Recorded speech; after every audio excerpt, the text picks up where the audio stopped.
Bueno, buenas tardes a todas, todos.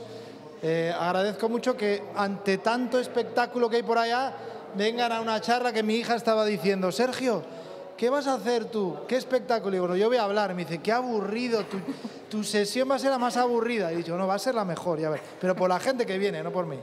Entonces, bueno, voy a intentar compartir algunas ideas relacionadas con la COVID, que es el tema que nos compete a todos desde hace 2 años casi de manera monotemática, pero voy a hablar de 4 puntos interrelacionados. Lo primero es qué relación tienen las pandemias y los renacimientos sociales. Lo segundo es qué pasaba antes de la pandemia, porque una de las cosas que ha ocurrido es que la pandemia ha puesto de manifiesto ciertos problemas que ya veníamos arrastrando y que son los que suponen, bajo mi punto de vista, una oportunidad. Porque cuando tienes problemas y no eres consciente de ellos, no puedes resolverlos. Pero cuando tomas conciencia acerca de los problemas que te azotan, estás en una condición mejor de poder solucionarlos. El tercer punto tiene que ver con lo que ha dicho en la introducción, gracias, por cierto, es qué cambios se han producido que vayan a perdurar. Porque es cierto que la pandemia ha generado ciertas alteraciones, pero vamos a ver si esas alteraciones son profundas, estructurales o simplemente cambios cosméticos que dan la sensación de alterar mucho la vida cotidiana, pero que en lo profundo no han hecho demasiado impacto. Y finalmente unas reflexiones sobre el futuro. El primer punto, los renacimientos y las pandemias. Eso es un hecho que los historiadores, más o menos en el que los historiadores están de acuerdo, y es que las pandemias han precedido momentos de esplendor. Hay varios momentos históricos donde se observa esto. Digamos, uno de ellos tiene que ver con el esplendor del Imperio Bizantino precedido de una gran pandemia. Un segundo punto tiene que ver con lo que ocurrió antes del crecimiento de la civilización islámica, que estuvo 8 siglos también en Europa, aunque ahora en nuestra historia a veces no lo tenemos tan en consideración. El Renacimiento italiano, que precedió a la Ilustración, todo el humanismo, etcétera, también fue precedido de una gran pandemia. Pero además, la Ilustración misma fue precedida de una pandemia. Y ya en tiempos más recientes, cuando uno ve el cambio en las políticas públicas que se dio a principios del siglo XX, también tiene que ver con la gripe famosa que ahora pues llamaron la gripe española, no porque surgiera aquí, sino porque afectó mucho, pues también la racionalización de las políticas públicas para superar los problemas económicos y el uso de la tecnología y la ciencia como ejes del progreso económico empezaron después de esa pandemia. Por lo tanto, la pregunta que nos podemos hacer es: ¿servirá el coronavirus para un renacimiento en la época en la que estamos viviendo? Probablemente nosotros no seamos quien lo vaya a poder saber, pero está bien que hagamos como algunas reflexiones sobre las posibilidades. Ahora, ¿por qué las pandemias son motivo de progreso? Pues no es porque sean buenas en sí mismas, sino porque generan una crisis tan profunda que obliga a la sociedad a repensar sus fundamentos. Esto a nivel individual es muy fácil de comprender. La persona que cambia es aquella que normalmente está en una situación de alteraciones, de dificultades, se ve obligado a alterar su vida porque no es capaz de soportar la vida que tiene. Si uno vive tranquilo, es muy difícil cambiar. Necesita uno mucha madurez, un compromiso profundo con su crecimiento personal, pero normalmente es en tiempos de crisis que crece. Lo mismo pasa a nivel colectivo, lo que pasa es que los fenómenos son mucho más complejos, sutiles y tiene que ver con cientos de años, por lo tanto no se pueden examinar de la misma manera que el crecimiento psicológico. Segundo punto, ¿qué pasaba antes de la pandemia? Porque ahora todo es pandemia. A mí la preocupación central que tengo ahora es que esos temas que se pusieron de relieve al principio de la pandemia y que no estaban en el debate público previamente, se olviden, porque hay mucho deseo de volver a la normalidad. Entonces, antes de la pandemia, la sociedad enfrentaba unos desafíos históricos que jamás había encarado y que no habíamos sido capaces de resolver. El primero y el más claro es el cambio climático. Además, la pandemia es un símbolo del cambio climático. Alguien dirá: oye, siempre ha habido pandemias, como hemos mostrado. Es cierto, pero las pandemias se daban una vez en cada generación a lo sumo. En los últimos 50 años se han sucedido pandemias a un ritmo que no había existido en la historia de la humanidad. Nosotros podemos pensar eso. La gripe del 18, el SIDA, el ébola, el SARS. Digamos que ha habido una serie de pandemias en un periodo de tiempo muy pequeño que se explican desde el punto de vista de la interconexión. Como estamos más conectados, las pandemias se expanden más rápido. Pero también por la frecuencia de virus que saltan de las especies vegetales, animales a los seres humanos, porque hemos acabado con todas esas barreras naturales que nos protegían. Bueno, relacionado con el cambio climático, para ver lo difícil que es este problema, es que si uno piensa en los subsidios a las petroleras, porque obviamente el cambio climático tiene que ver con las emisiones, y uno diría, bueno, lo más obvio es dejar de producir o de usar la energía que procede del petróleo. Bueno, pues no solamente se usa energía procedente del petróleo, sino que el equivalente, esto es un dato del Fondo Monetario Internacional, el equivalente al 6,7% del PIB mundial va a subsidios a empresas petrolíferas o relacionadas con energías fósiles, que además enriquecen a un 20% de la población más rica.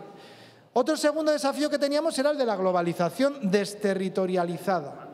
Muchos ya venían alertando de que la globalización, esta idea de que no importa dónde produzcas, en 24 horas tienes cualquier producto en tu casa, muchos venían alertando de que no es tan racional como parecía. Es cierto que es lo más barato de producir y que si los sistemas de transporte y de generación de energía se mantienen estables, tú puedes tener tu producto en casa en 24 horas. La pandemia mostró que algo tan básico como las mascarillas, el gel o el papel higiénico no estaba en nuestra casa en 24 horas porque la producción se había desterritorializado y había generado un modelo de desarrollo poco resiliente y muy vulnerable. Por lo tanto, era un desafío pendiente que la pandemia ha puesto al descubierto y que todavía está por resolver.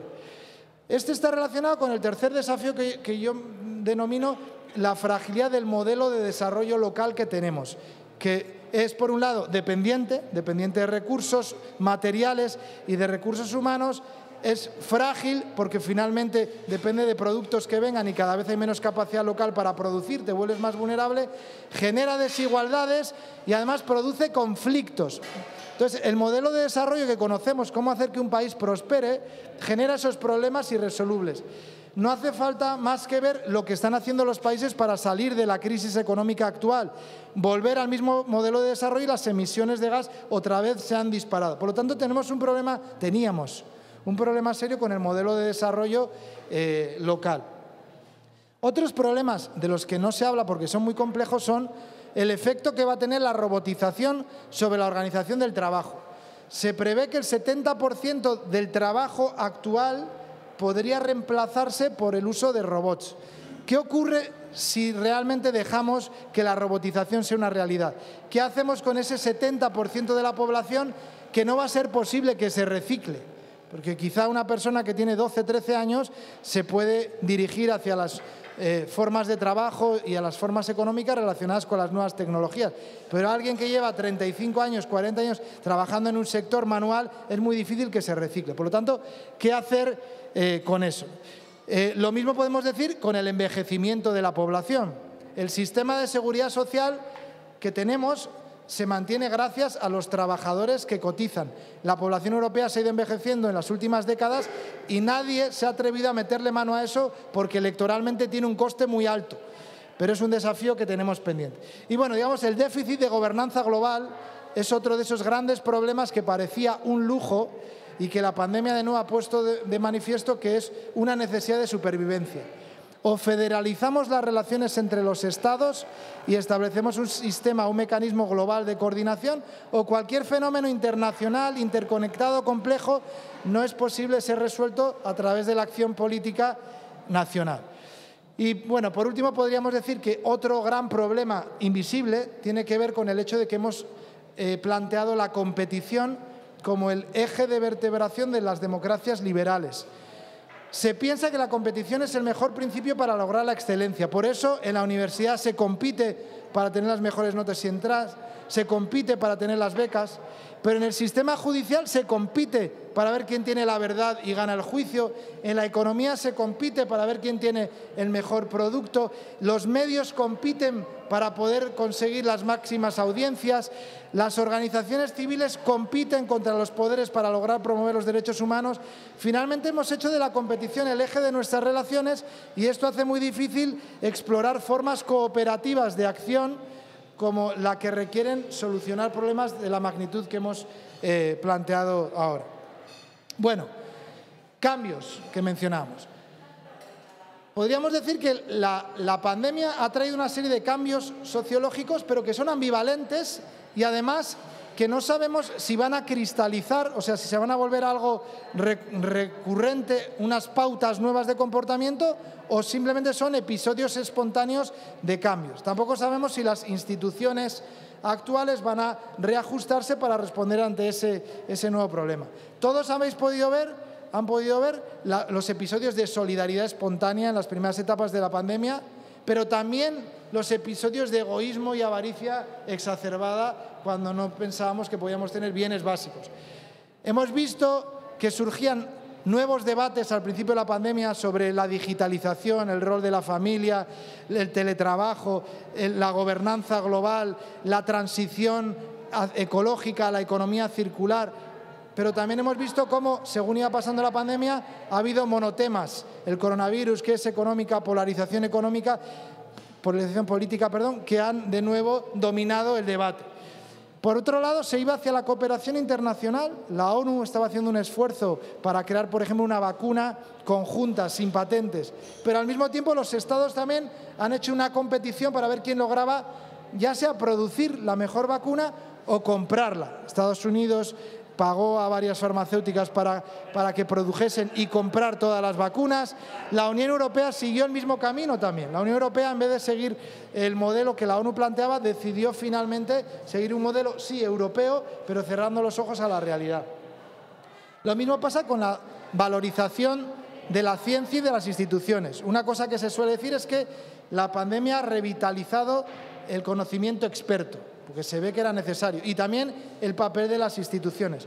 Pero al mismo tiempo, durante la pandemia ha habido eclosiones de populismo que abogan por lo contrario, por el egoísmo, la acción egoísta, la acción no institucional, la desinformación y las dudas sobre el conocimiento experto. Entonces, aquí también vemos una ambivalencia entre los cambios que se producen en estas cuestiones. Lo mismo con la globalización. Se ha cuestionado la globalización, se ha cuestionado, pero al mismo tiempo se plantea que hay que volver un poco por la misma senda.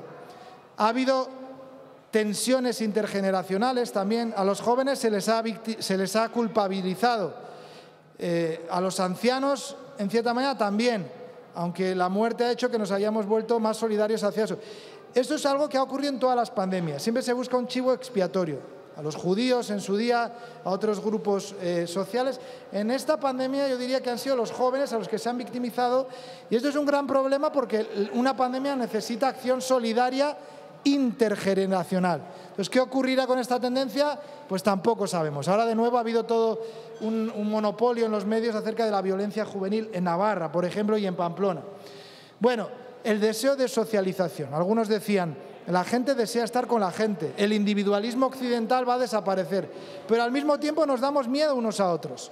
Queremos estar con la gente, pero tenemos recelos de acercarnos porque vemos el virus, el mal en el otro, no tanto en mi grupo, en mi familia, que además es donde más se extiende, pero tiendo a tener esa visión tribal que viene de sociedades ancestrales donde el mal siempre está afuera, nunca está adentro. Otra cuestión tiene que ver con el consumo.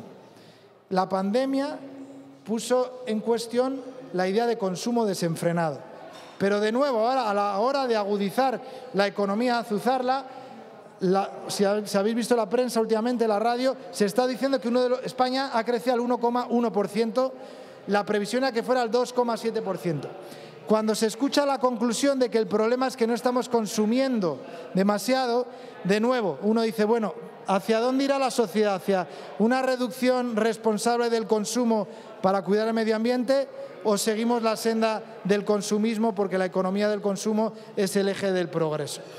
La digitalización, otro de esos grandes cambios. Se decía que hemos dado un salto de 10 años y se veía con esperanzas el futuro de la digitalización. Lo mismo con el teletrabajo. Pero al mismo tiempo la digitalización ha mostrado grandes desigualdades que crecen con la digitalización. Porque no es lo mismo vivir en una familia con conexión a Internet y un espacio cómodo para trabajar y unos padres que son capaces de apoyar a los hijos en sus tareas escolares que una familia sin recursos intelectuales económicos que están hacinados en un solo cuarto y que no tienen ningún instrumento tecnológico. El teletrabajo también, que ha sido muy elogiado al principio, el teletrabajo está generando también otra serie de problemas, además de los similares a la digitalización, como por ejemplo que se ha difuminado esa separación saludable de vida profesional, vida familiar, trabajo, ocio, porque estamos todo el día conectados, ¿no? La familia, los conflictos serían algunas cuestiones y ya, para no alargarme, diría que uno de los temas grandes que a mí me interesaba mucho y que parecía que iba a resurgir con la pandemia, que está al final, es el de la comunidad. Las sociedades modernas se basan en la idea de que los lazos comunitarios tradicionales se deben disolver para tener una individualidad superior y que el deseo de pertenecer a un grupo se satisface simplemente con un club, con un centro deportivo y no tanto con comunidades geográficas, físicas de adscripción. Claro, la pandemia ha mostrado que la cercanía, el barrio, la gente de Dallas es fundamental para podernos apoyar mutuamente en tiempos de crisis. Parecía que había una inercia hacia fortalecimiento comunitario, que es problemático porque es verdad que la comunidad tradicional no era ideal tampoco. El individuo estaba oprimido en aras del grupo, pero sí que parece necesario fortalecer la vida comunitaria. ¿Hacia dónde vamos a ir? Pues no sabemos, porque también otra tendencia que ha habido es el que se salve el que pueda, ¿no? Y bueno, podemos decir que ha habido también unas direcciones, ¿no?, de estadillos temporales de buenas acciones a nuevas pautas de comportamiento. No sabemos lo que habrá del discurso sobre el progreso hacia comportamientos progresistas y luego los riesgos. Para mí un riesgo actual es la vacuna. Pero voy a decir por qué, aclarar. No, la vacuna es fundamental para responder a este momento de la pandemia. Pero yo solía decir al principio que esperaba que la vacuna no fuera una dosis de amnesia, porque todos estos problemas a los que he estado haciendo referencia, que se pusieron de manifiesto al principio de la pandemia, parece que se están olvidando con la vacuna. No es porque venga la amnesia con la vacuna, sino que pensamos que la pandemia se va a resolver con la vacuna, seguramente. Pero ¿qué pasa con todo lo anterior, que es el iceberg? El iceberg, de verdad, es todo lo anterior que lo estamos olvidando. Por eso es el riesgo que yo veo y el deseo, por ejemplo, de volver a la normalidad. Y el futuro, y con eso termino para que podamos dialogar sobre todo lo que estoy diciendo, que es mucho. Para mí hay 5 vectores que podrían considerarse esenciales para superar la pandemia y abordar esos problemas. El primero, ya lo he dicho, pero lo enfatizo, es federalizar las relaciones entre los Estados. Si no logramos concluir el proceso de integración política que lleva décadas en marcha, va a ser muy difícil responder ante los desafíos de nuestro tiempo, que son esencialmente globales. El segundo tiene que ver con la transformación del modelo económico. Esto suena bien, todo el mundo está de acuerdo con ello, pero requiere un aprendizaje a largo plazo, cómo transformar una economía basada en el consumo, la explotación desterritorializada y avanzar hacia una globalización donde la comunidad sea el eje de la producción, de la socialización, siempre interconectado con lo global, pero articulada a nivel local, que sea sostenible y que sea resiliente y que sea glocal, ¿no?, que tiene que ver con anclado en lo local, pero conectado mundialmente. Perdón. El tercero tiene que ver con refundar esa relación entre el individuo, la comunidad y las instituciones que también he mencionado. Esa disociación que se ha dado entre las comunidades tradicionales y el individualismo contemporáneo debe resolverse de alguna manera avanzando hacia un modelo de relaciones en el que la comunidad exista, los individuos también y las instituciones, pero en relaciones basadas en la interconexión, la reciprocidad y la cooperación, y no en la competencia, que es lo que había pasado hasta ahora. El cuarto punto es a lo que yo me refiero como feminizar la vida social, que tiene que ver con que las mujeres sigan ascendiendo hacia todas las esferas de toma de decisiones, pero no solo eso, sino que además los valores, las actitudes, las cualidades que se han asociado con la feminidad históricamente, ya sea por construcción cultural, digamos, acumulación de rasgos que se han ido heredando de generación tras generación, o porque pueda haber componentes específicos de la mujer que se insuflen en la vida de la sociedad. La empatía, la solidaridad, la ética de los cuidados, la sensibilidad, la resolución pacífica de problemas, son todo características que se suelen asociar con la feminidad necesarias. Y por último, y más importante, el poder reemplazar a la economía como centro de la vida social por el aprendizaje sobre la vida social y el progreso. Esto parece algo muy abstracto, pero tiene grandes repercusiones sobre cómo afrontar los desafíos que he dicho. Los desafíos que he mencionado son abrumadores. Se queda sobrecogido uno solo de escucharlo. Necesita aprendizaje y para aprender necesitamos nuevas estructuras locales donde los saberes puedan interactuar. Termino ya con esto y espero que podamos dialogar un poco.